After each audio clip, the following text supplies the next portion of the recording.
Presidente dos Estados Unidos, Donald Trump, admite reunião com Putin e Zelensky para acertar de vez o fim da guerra na Ucrânia.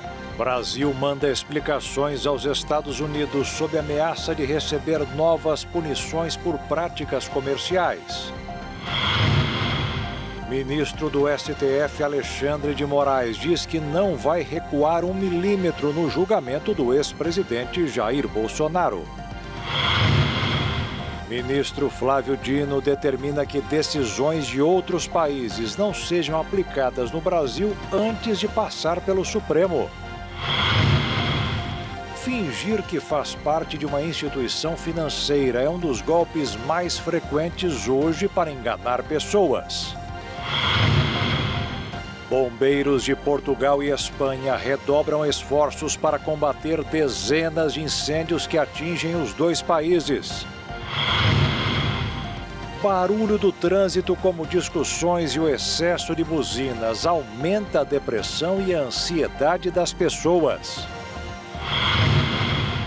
E pesquisadores dos Estados Unidos descobriram como evitar a cirurgia laser para corrigir problemas de visão.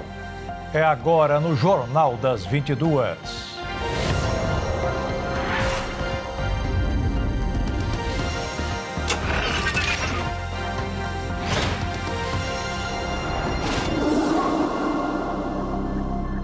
Olá, boa noite. Após a reunião entre o presidente dos Estados Unidos, Donald Trump, e o ditador russo Vladimir Putin, as perspectivas de paz na Ucrânia não avançaram praticamente em nada. O presidente russo pede os territórios de Donetsk e Lugansk e também da Crimeia, em troca do fim da guerra.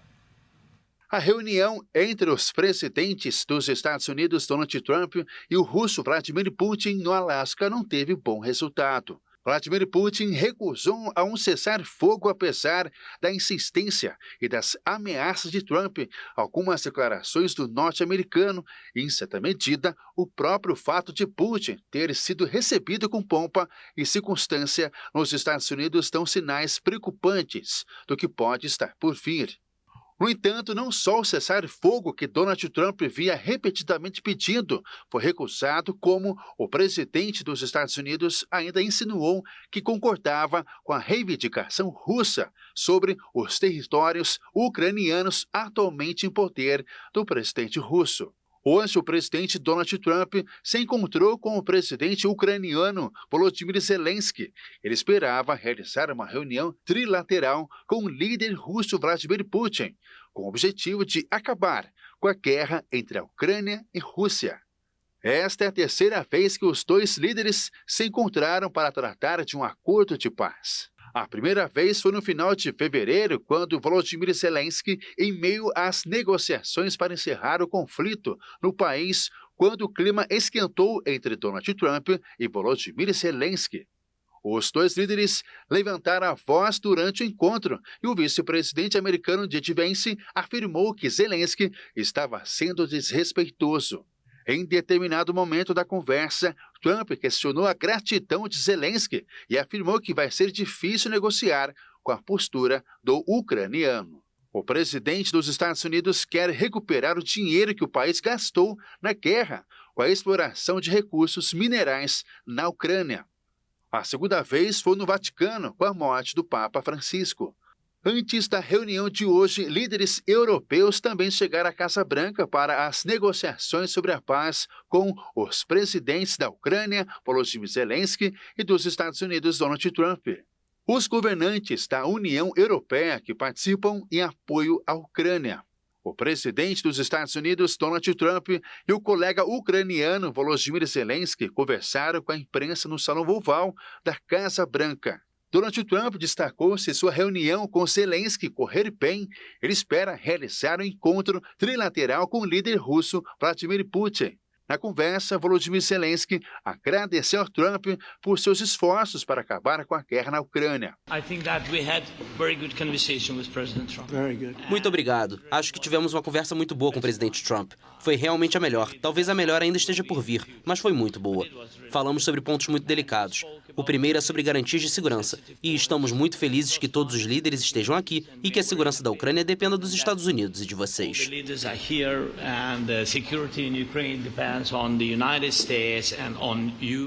Durante a reunião, o presidente Donald Trump mostrou ao presidente ucraniano Volodymyr Zelensky um mapa da Ucrânia intitulado Mapa do Conflito Rússia-Ucrânia, que indicava a porcentagem de território sob controle russo. Zelensky diz que mostrou a Trump alguns detalhes do campo de batalha no mapa e agradeceu pelo gesto. O presidente Donald Trump disse que vai telefonar ao presidente russo Vladimir Putin após a reunião que teve com os líderes europeus e o presidente ucraniano Volodymyr Zelensky.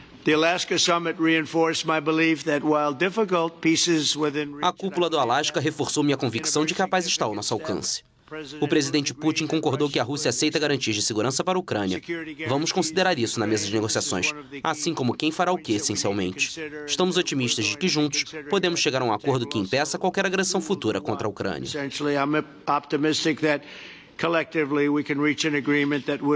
Donald quer levantar a ideia de uma reunião trilateral entre ele, Putin e Zelensky. De acordo com o presidente americano, se não tivermos uma reunião trilateral, então os combates continuam. E se tivermos, temos uma boa chance, se tiver uma reunião trilateral, uma boa chance de talvez acabar com a guerra. Relatos da imprensa internacional apontam que o grupo terrorista Hamas aceitou uma proposta de cessar fogo na guerra contra Israel. De acordo com o serviço de notícias Al Jazeera do Catar, um funcionário do grupo palestino confirmou a aprovação do texto, que inclui um acordo de trégua e a libertação de reféns israelenses ainda em poder do Hamas. A proposta prevê uma trégua inicial de 60 dias e a liberação dos reféns antes da negociação de um acordo definitivo. Ainda não está certo quando o cessar-fogo deve entrar em vigor ou quais são as outras condições atreladas a esse novo pacto. Não houve menção a uma eventual troca de reféns por prisioneiros palestinos com Israel. Até o momento, o governo de Israel não se manifestou sobre este eventual cessar-fogo. O influenciador Ítalo Santos foi transferido hoje à tarde em São Paulo da cadeia de Carapicuíba para o presídio de Pinheiros. Mas, segundo o juiz Antônio Firmino de Souza, da Paraíba, a transferência dele para o estado nordestino, onde ele nasceu, deverá acontecer o mais rápido possível. O influenciador Ítalo Santos e o seu companheiro Israel Natan Vicente, conhecido como Euro, estavam presos aqui, no 1º Distrito Policial de Carapicuíba. Nesta segunda-feira, eles foram transferidos para um presídio em Pinheiros, também em São Paulo. A expectativa é que depois eles sejam transferidos para Paraíba, onde são investigados por exploração sexual de menores de idade. Mas ainda não há uma data certa para que isso aconteça. Os dois homens foram presos preventivamente na última sexta-feira em uma casa também aqui em Carapicuíba. O delegado que fez a prisão afirmou que eles estavam em rota de fuga do país e, portanto, a manutenção da prisão era necessária para evitar prejuízo nas investigações. Eles passaram por uma audiência de custódia, onde a defesa dos dois entrou com um pedido de habeas corpus, porém foi negado. Durante uma entrevista em coletiva no Departamento Estadual de Investigações Criminais, o advogado dos dois influencers afirmou que a decisão é genérica e completou dizendo que estão diante de uma decisão ilegal. A defesa diz que eles não estavam fugindo e que estariam em São Paulo a passeio. Os advogados também negam as acusações de exploração sexual e tráfico de pessoas e afirmam que a prisão é um exagero. A investigação contra o influenciador Ítalo Santos também revelou que os pais dos menores recebiam uma espécie de mesada para permitir que os filhos morassem com ele e aparecessem nos vídeos postados nas redes sociais. E de acordo com as denúncias, esse pagamento mensal varia entre R$ 2 a R$ 3 mil. A Polícia de Combate ao Crime Organizado de Minas Gerais deflagrou uma operação contra um grupo que abastecia organizações criminosas com armas, munições e coletes balísticos. Além de Minas, a rede atuava em outros estados do Sudeste. Chamada de Senhores da Guerra, a operação voltada ao combate de uma organização criminosa ativa em Governador Valadares, em Minas Gerais, era responsável por abastecer gangues rivais com armas, munições e coletes balísticos. Segundo a decisão judicial, foi autorizada a apreensão de mais de 40 armas registradas que passaram pelo processo de cassação, além do cumprimento de 2 mandados de prisão preventiva e 6 prisões temporárias. As investigações tiveram início após a análise de materiais recolhidos durante outra operação deflagrada em fevereiro desse ano. Na ocasião, as evidências apontaram para a existência de uma organização criminosa estruturada com 2 líderes responsáveis pela compra dos armamentos. Além disso, a operação mostrou que as munições eram comercializadas não apenas para grupos criminosos, mas também para pessoas com registros válidos de armas de fogo, incluindo integrantes do CAC, que são colecionadores, atiradores e caçadores que adquiriram os produtos de maneira ilegal.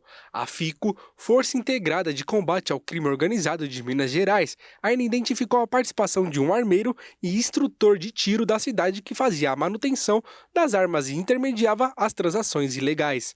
A organização também fabricava e vendia clandestinamente um acessório capaz de aumentar a letalidade de fuzis, permitindo disparos em modo rajada, que é quando a arma dispara 2 ou 3 tiros com mais pressão no gatilho. Em Jundiaí, a Polícia Militar, em conjunto com os policiais da FICO, apreenderam um arsenal em uma casa. De acordo com os agentes, foram recolhidos 3 revólveres, 5 armas longas, diversas munições de diferentes calibres, além de maquinário para recarga e fabricação de munições. O morador da casa foi encaminhado para o DP. E a seguir, Brasil manda explicações aos Estados Unidos sob ameaça de receber novas punições por práticas comerciais. E fingir que faz parte de uma instituição financeira é um dos golpes mais frequentes hoje para enganar pessoas.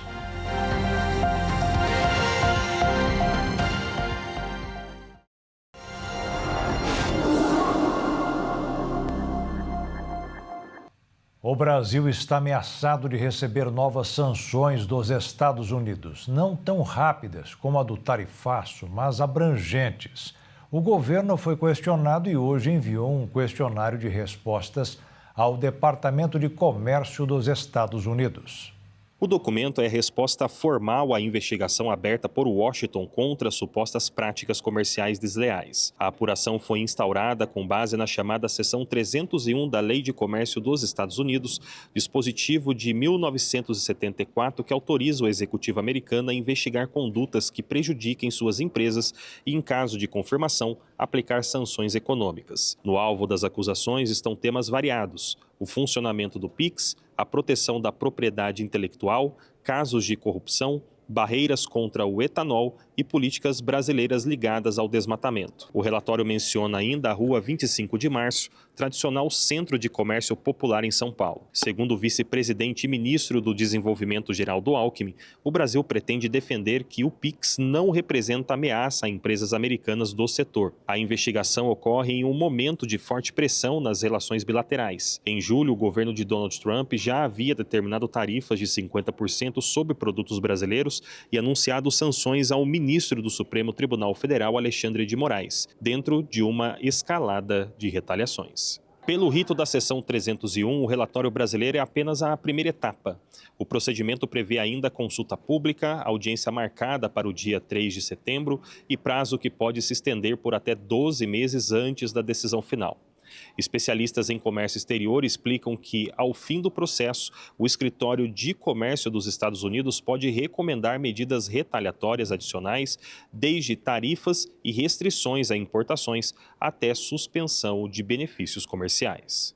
Embora a lei seja pouco utilizada, o mecanismo já foi aplicado contra países como China, Índia, Japão e até contra a União Europeia. O Brasil também foi investigado nos anos 80 em casos ligados à área tecnológica e à concessão de patentes. Neste momento, a Nicarágua também é alvo de processo semelhante sob acusações de irregularidades em direitos humanos e trabalhistas. No caso brasileiro, analistas avaliam que o alcance das medidas dependerá do grau de convencimento do órgão americano. Com a apresentação do relatório, relatório, o Brasil dá início à sua defesa formal em um processo que pode impactar diretamente setores estratégicos da economia nacional. Até o julgamento definitivo, a expectativa é de que o diálogo político entre os dois países seja intensificado para tentar evitar novas sanções. O presidente Lula recebeu o presidente do Equador, Daniel Noboa Azim, no Palácio do Planalto para assinatura de diversos acordos. O encontro marca um recomeço das relações política e comercial de quase 18 anos, desde a última visita de um líder equatoriano ao Brasil. A visita do presidente do Equador, Daniel Noboa, interrompeu um hiato de quase 18 anos desde a última vez em que um chefe de Estado equatoriano esteve no Brasil. O presidente Lula defendeu a ampliação do comércio com o Equador e disse que as relações com os países sul-americanos são prioridade. Os principais itens exportados para a nação sul-americana são veículos, máquinas, medicamentos e produtos das indústrias de papel e celulose. Em 2024, a corrente de comércio entre os dois países somou 1 bilhão e 100 milhões de dólares, com exportações brasileiras. O presidente Luiz Inácio Lula da Silva diz que o cenário global exige firmeza para garantir a soberania dos países e que o Brasil deseja diversificar suas parcerias. Os governos do Brasil e do Equador assinaram um memorando de entendimento para fortalecer a cooperação na área social e de combate à fome e à pobreza. O documento estabelece a cooperação e colaboração em todos os aspectos do desenvolvimento social de acordo com as necessidades dos cidadãos de ambos os países por meio da troca de experiências, estudos e conhecimentos sustentáveis. O presidente Lula declarou que o Brasil cumprirá uma decisão judicial para reabrir o mercado para a banana produzida no Equador e que espera do Equador um movimento para a compra de carne suína. Os dois países também assinaram memorandos na área de inteligência artificial e capacitação de profissionais e infraestruturas de computação de alto desempenho, promoção de políticas públicas sobre agricultura familiar, desenvolvimento agropecuário e rural sustentáveis, transição agroecológica, circuitos curtos de comercialização, sistemas públicos de abastecimento de alimentos, aumento da produção da agricultura orgânica e redução das perdas e desperdício. O presidente do Equador, Daniel Noboa, tem postura mais alinhada a Donald Trump em discurso de guerra contra o tráfico de drogas. De acordo com o presidente do Equador, as discussões ideológicas são página virada. Precisamos procurar entender quais são as prioridades da sociedade. Ele disse que a questão de segurança no Equador é problemática e que se trata de uma luta que não se pode lutar sozinho e que os dois países podem trabalhar juntos. O presidente Lula afirmou que o Brasil e o Equador podem trabalhar juntos no combate ao narcotráfico na América do Sul, mas discorda da posição de classificar organizações criminosas como terroristas. O presidente voltou a defender a definição de regras para redes sociais e outras plataformas digitais. De acordo com ele, as sociedades estarão sob constante ameaça sem regulação das Big Techs e erradicar a exploração sexual de crianças e de adolescentes é uma imposição moral e uma obrigação do poder público. Como era de se esperar, a reunião entre os presidentes dos Estados Unidos, Donald Trump, e da Ucrânia, Volodymyr Zelensky, para discutir a guerra, foi um dos itens de expectativa do mercado financeiro nesta segunda-feira. Mesmo sem uma decisão, mexeu com os números. O dólar operou em linha com o exterior e subiu 0,68%, cotado em R$ 5,43.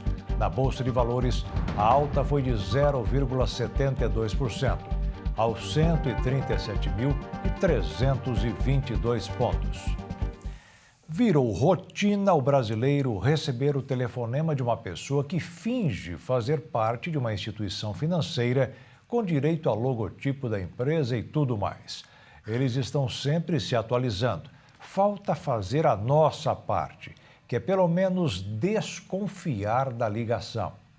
Com o crescimento das transações digitais, os criminosos também ampliaram as estratégias para aplicar golpes. Transferências bancárias, compras pela internet e até contatos telefônicos têm sido utilizados para enganar vítimas, explorando a confiança e a falta de atenção dos usuários. A prática já atinge milhões de brasileiros e preocupa autoridades e especialistas em segurança. De acordo com a pesquisa do Data Senado, 1 em cada 4 brasileiros já foi vítima de crimes virtuais, o que representa cerca de 40 milhões de pessoas. Os prejuízos variam desde clonagem de cartões até invasão de contas bancárias e transferências indevidas. Nos últimos anos, surgiram ainda novas ameaças, como as chamadas deepfakes, conteúdos falsos produzidos com inteligência artificial e ataques de hackers voltados para o roubo e o vazamento de dados pessoais. Apesar das inovações tecnológicas, especialistas afirmam que o maior perigo continua sendo a chamada engenharia social. Nesse tipo de golpe, os criminosos simulam situações de emergência ou se passam por representantes de instituições financeiras para manipular emocionalmente as vítimas, que acabam fornecendo dados sigilosos ou autorizando movimentações nas próprias contas.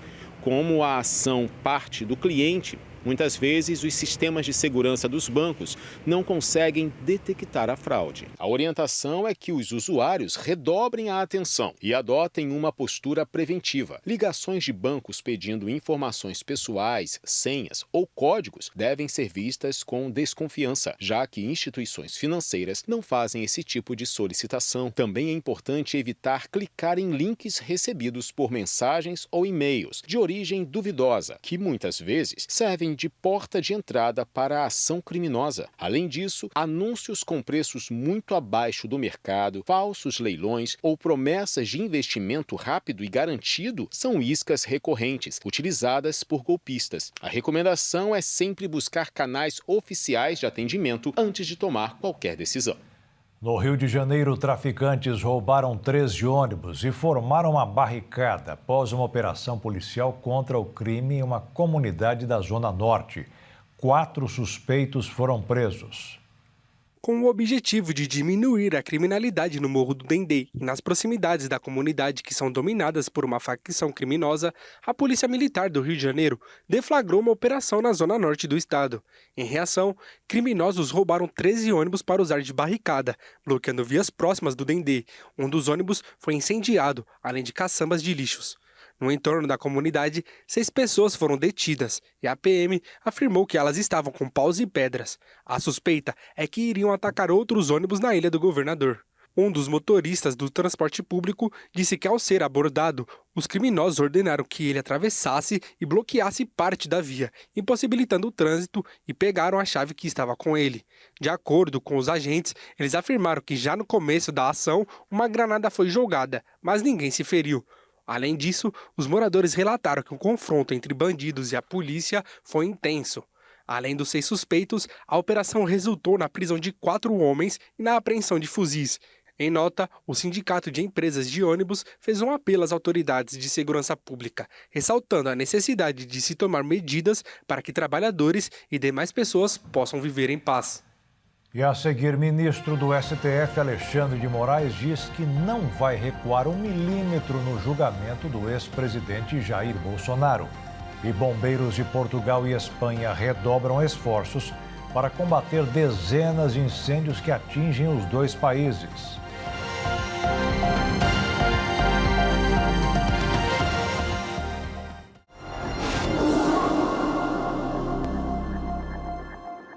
O ministro do Supremo Tribunal Federal, Alexandre de Moraes, deixou bem claro hoje que não adianta o presidente dos Estados Unidos, Donald Trump, fazer pressão pela absolvição do ex-presidente Jair Bolsonaro.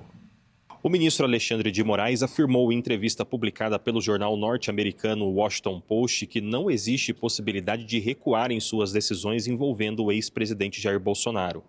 Moraes é relator da ação penal que apura uma tentativa de golpe de Estado após as eleições de 2022.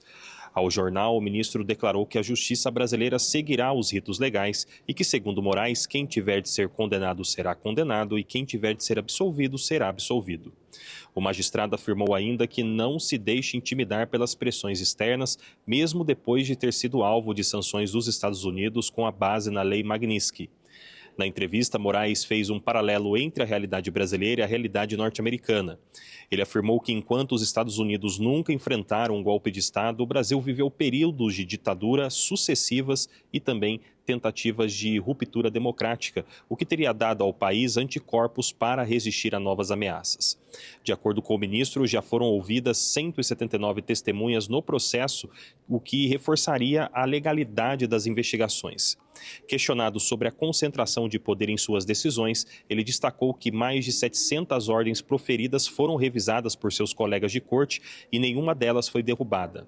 Moraes também comentou a crise diplomática com os Estados Unidos. Para ele, falsas narrativas espalhadas nas redes sociais, inclusive por políticos brasileiros, ajudaram a envenenar a relação entre os dois países. O magistrado citou diretamente a atuação do deputado Eduardo Bolsonaro, que tem defendido publicamente a adoção de sanções contra o Brasil em território americano. Em meio às tensões, Washington já impôs tarifas de 50% a produtos brasileiros e aplicou restrições financeiras de entrada nos Estados Unidos contra o próprio Moraes. Questionado sobre esse cenário, o ministro afirmou que a situação não é a melhor, mas reforçou que cabia ao Supremo impedir forças que, em suas palavras, tentavam eliminar a democracia no Brasil.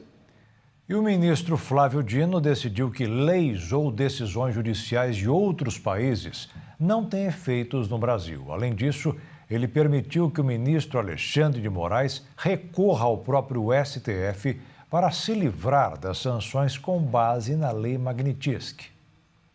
Sem citar diretamente a Lei Magnitsky, imposta pelos Estados Unidos como sanção ao ministro Alexandre de Moraes, Dino afirmou que o Brasil tem sido alvo de diversas ameaças e que a medida se mostrou necessária diante da imposição de força de algumas nações sobre as outras. A decisão ocorreu por causa de uma ação no Instituto Brasileiro de Mineração no Supremo, que questionou a possibilidade de municípios brasileiros entrarem com ações judiciais no exterior. Em análise desde o ano passado, a ação está relacionada a um processo movido por municípios brasileiros no Reino Unido, que buscavam indenização contra a mineradora Samarco pela tragédia de Mariana. Ao fixar uma nova tese, Dino determinou que medidas e sentenças de tribunais estrangeiros só serão válidas no país se forem homologadas pela Justiça brasileira ou seguirem mecanismos formais de cooperação internacional. O ministro também determinou que estados e municípios estão impedidos de propor ações em tribunais estrangeiros e que bancos e empresas nacionais não podem cumprir ordens internacionais sem aval dos tribunais locais. Na prática, Dino abriu as portas para Moraes questionar no STF as punições impostas pelo presidente norte-americano Donald Trump. As sanções são válidas quando Moraes está no Brasil. A partir do momento em que ele pisa no solo norte-americano, ele é alvo da legislação estadunidense. No final de julho, o governo dos Estados Unidos anunciou que aplicaria a Lei Magnitsky contra o ministro Alexandre de Moraes. A Magnitsky é um dispositivo da legislação americana que permite que os Estados Unidos imponham sanções econômicas a acusados de corrupção ou graves violações de direitos humanos. Trump mirou Alexandre de Moraes devido ao posicionamento do ministro na ação movida contra o ex-presidente Jair Bolsonaro, por tentativa de golpe de Estado. A lei prevê sanções como bloqueio de contas bancárias e de bens em solo norte-americano, além da proibição de entrada no país. Os bombeiros da Espanha e de Portugal estão combatendo mais de 20 focos de incêndios florestais. 6 pessoas morreram e outras estão abandonando as suas casas. O fogo na Espanha permanece ativo há 2 semanas. As regiões mais afetadas são Galícia, Castilla e León e Extremadura. Desde o início do ano, mais de 340 hectares foram queimados no país espanhol. O governo local informou que um bombeiro morreu após capotar um veículo que transportava água na província de León. 2 voluntários também perderam a vida enquanto combatiam as chamas em Castilla e León. Portugal já acumula 216 mil hectares perdidos pelo fogo. Um grande incêndio próximo do centro de Portugal mobilizou 1.000 bombeiros para conter as chamas.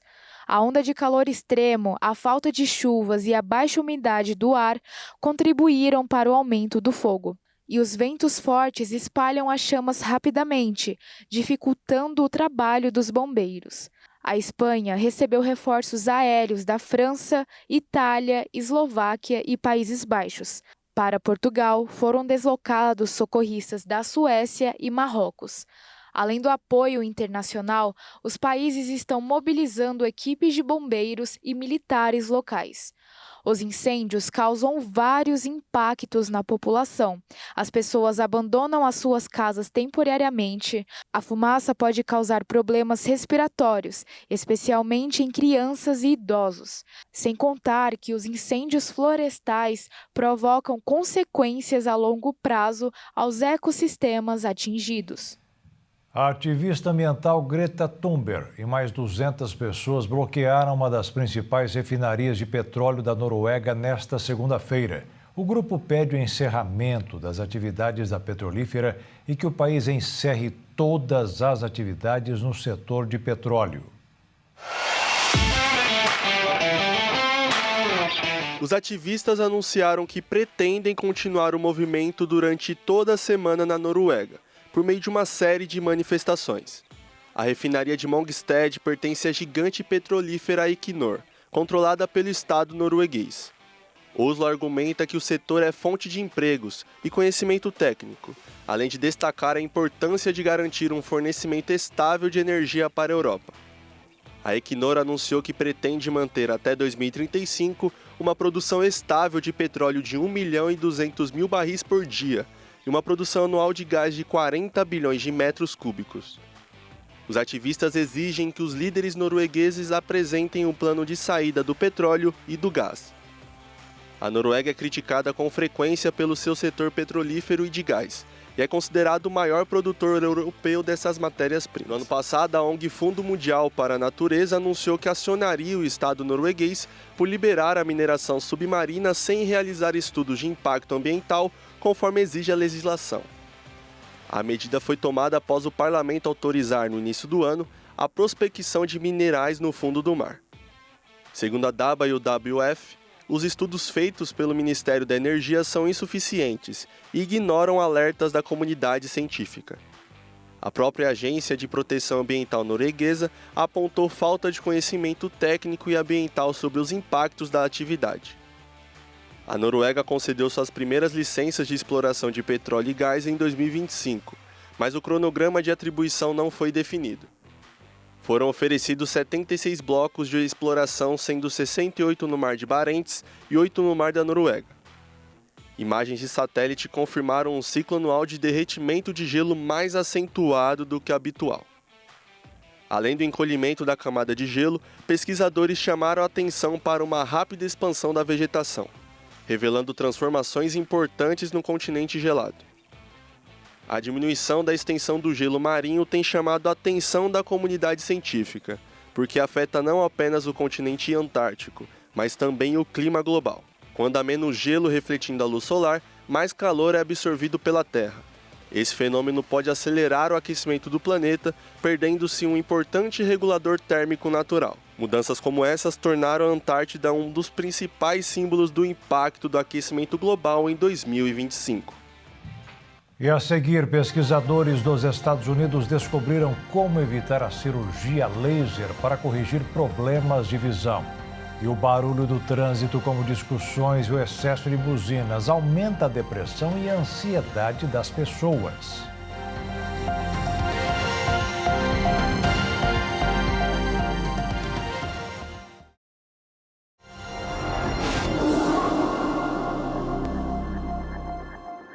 Quem dirige sabe que o que mais existe no meio do caminho é barulho, não o da música suave de um rádio, mas das buzinas, freadas, escapamentos, batidas ou apitos dos guardas de trânsito.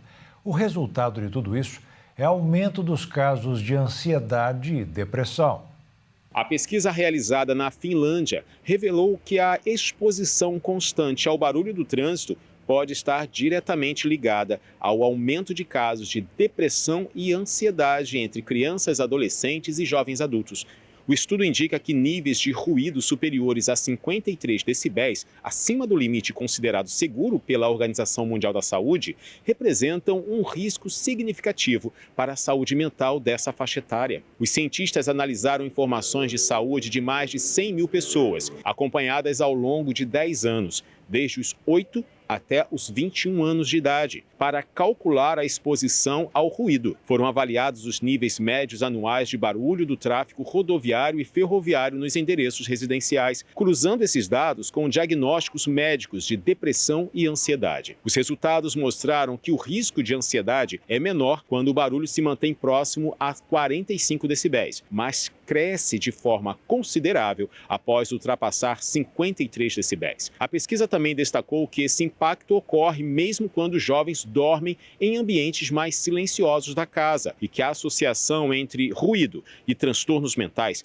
é mais evidente em homens e em famílias sem histórico prévio de doenças psiquiátricas. De acordo com os autores, a poluição sonora já é considerada um dos maiores problemas ambientais na Europa, ficando atrás apenas da poluição do ar. Além de prejudicar a saúde mental, o excesso de barulho pode causar distúrbios do sono, problemas auditivos e até doenças cardiovasculares. Os pesquisadores defendem a necessidade de políticas públicas voltadas ao planejamento urbano e ao transporte, com medidas que reduzam a exposição da população ao ruído do tráfego.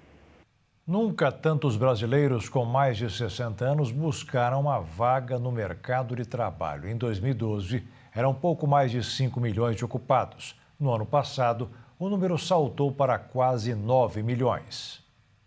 O trabalho entre a população mais velha deve ganhar força ao longo dos próximos anos. O Brasil enfrenta um envelhecimento mais rápido do que o esperado, o que deve reforçar a ocupação de quem tem mais de 60 anos. A reforma da Previdência, aprovada em 2019, também tem feito o brasileiro trabalhar por mais tempo ao elevar a idade mínima de aposentadoria. Os dados são de um estudo realizado pela economista e pesquisadora da área de economia aplicada do Instituto Brasileiro de Economia da Fundação Getúlio Vargas, Janaína Feijó. O recorte foi extraído da Pesquisa Nacional por Amostra de Domicílios Contínua, o PNAD Contínua, do Instituto Brasileiro de Geografia e Estatística, IBGE.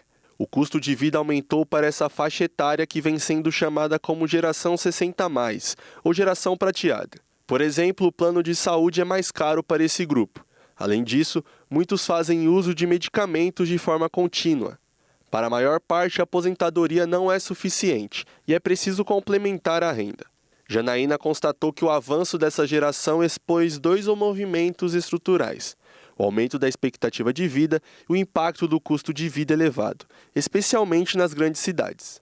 Em 1980, a expectativa de vida no Brasil era de 62,6 anos. Em 2023, subiu para 76,4 anos. Vale destacar que a inflação atinge mais a geração prateada quando comparada com a população geral. O IPC 31 da FGV IBRE, índice que mede a inflação para essa faixa etária, acumulou alta de 4,40% nos 12 meses até junho de 2025. Contra 4,23% do IPC geral. A diferença é puxada pelos gastos com planos de saúde, remédios e alimentação. Embora muitos idosos continuem na ativa, a grande maioria ocupa postos precários. Em 2024, 53,8% dos ocupados com mais de 60 anos estavam na informalidade, índice muito superior à média nacional de 38,6% no período. Inclusive, as empresas que contratam formalmente profissionais mais velhos, a regra é a informalidade, sobretudo nos setores de serviços e comércio. O estudo concluiu com números que o avanço dos ocupados 60+, ficou concentrado em 2024 em duas categorias: trabalhadores qualificados, operários e artesãos da construção, das mecânicas e afins, com participação de 21,20%. E trabalhadores dos serviços, vendedores dos comércios e mercados, com uma fatia de 26,75%. Desde o começo do ano até o dia 10 deste mês, foram registrados mais de 10 mil casos de sarampo e 18 mortes em 10 países. A Organização Pan-Americana da Saúde pediu que os países das Américas reforcem a vacinação contra a doença. Ao todo, foram 10.139 casos e 18 mortes. A organização afirma que os surtos estão relacionados, em especial, à baixa cobertura vacinal, com 71% dos casos tendo sido registrados em indivíduos não vacinados e 18% entre pessoas cuja situação vacinal é desconhecida. Em 2024, a cobertura com a primeira dose da vacina tríplice viral, que protege contra o sarampo, rubéola e cachumba, chegou a crescer 2 pontos percentuais em relação ao ano anterior, mas ainda não chegou aos 89%. Já com a segunda dose necessária para garantir a proteção, cresceu 3 pontos percentuais, mas continuou abaixo do esperado em apenas 79%. As autoridades de saúde recomendam uma cobertura de ao menos 95% para prevenir surtos e eliminar o sarampo. Os países com maior número de casos são Canadá, com 4.548 registros, México, com 3.911 casos e Estados Unidos, com 1.356 notificações. Outros países com casos confirmados incluem Bolívia, com 229 registros, Argentina, com 35, Belize, com 34, Brasil, com 17, Paraguai, com 4, Peru, também com 4 registros e Costa Rica, com 1 notificação. O Paraguai é o último país a registrar um surto neste ano. Em relação aos óbitos, o México notificou 14 mortos, os Estados Unidos 3 e o Canadá 1 vítima fatal. No México, a maioria das mortes ocorreu entre pessoas indígenas, entre 1 e 54 anos. O Canadá notificou um caso fatal de sarampo congênito em um recém-nascido. Em nota, Daniel Salas, gerente executivo do Programa Especial de Imunização Integral da OPAS, reforçou que a vacina é muito segura e eficaz, e disse que os países devem fortalecer urgentemente a imunização de rotina e realizar campanhas de vacinação direcionadas a comunidades de alto risco. Segundo a OPAS, os surtos em andamento estão relacionados a 2 genótipos do vírus, um deles identificado em 8 dos 10 países. Apesar da maioria dos casos acontecer entre crianças que ainda não foram totalmente vacinadas, os dados têm apresentado uma alta fora desses grupos. Em particular, no Brasil, foram registrados 12 casos em Tocantins, vinculados ao surto regional que está afetando uma pequena comunidade ortodoxa russa.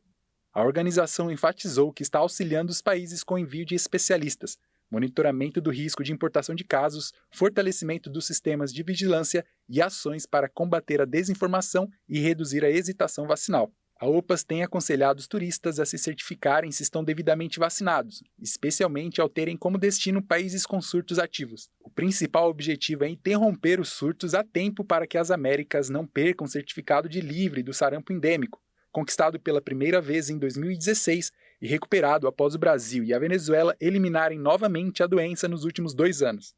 Segundo a Organização Mundial da Saúde, a OMS, foram detectados 239.816 casos suspeitos e 108.074 foram confirmados até julho de 2025.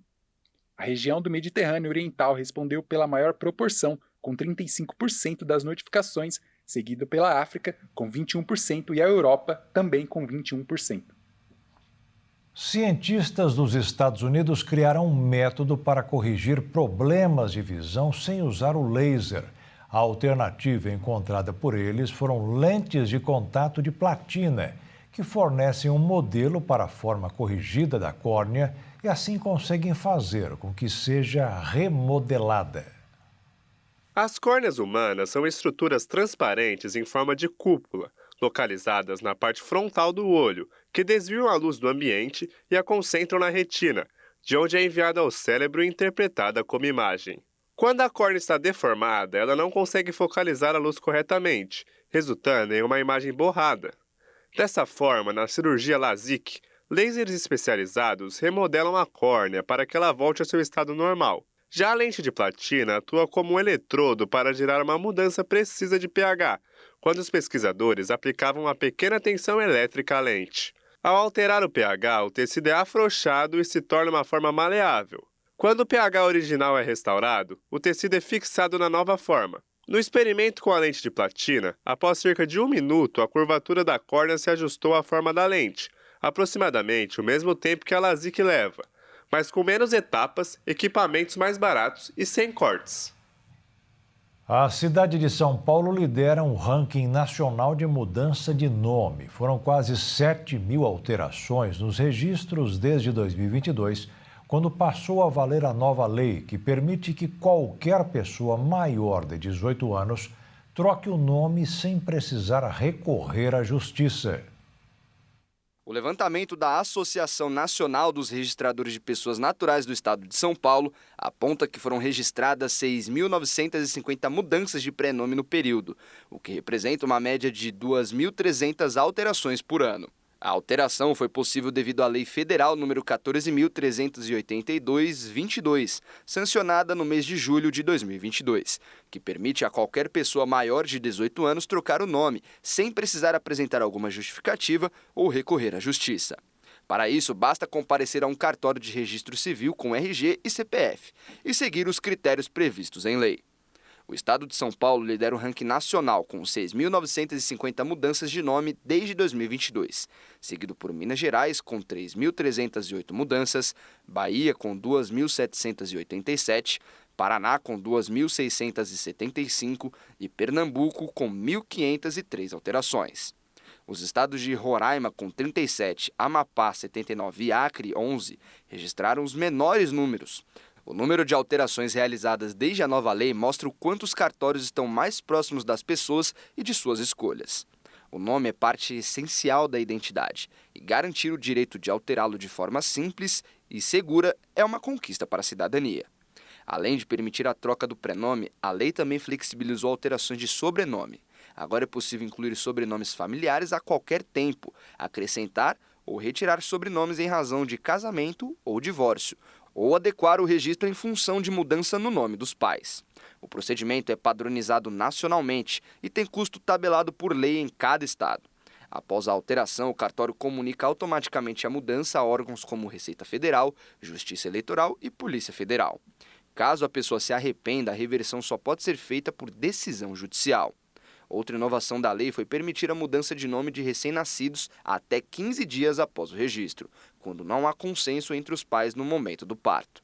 Para isso, é necessário que ambos estejam de acordo e apresentem a certidão de nascimento e documentos pessoais. Se não houver acordo, o caso é levado ao judiciário. E o Jornal das 22 termina aqui. Uma boa noite para você e fique na paz. Tchau.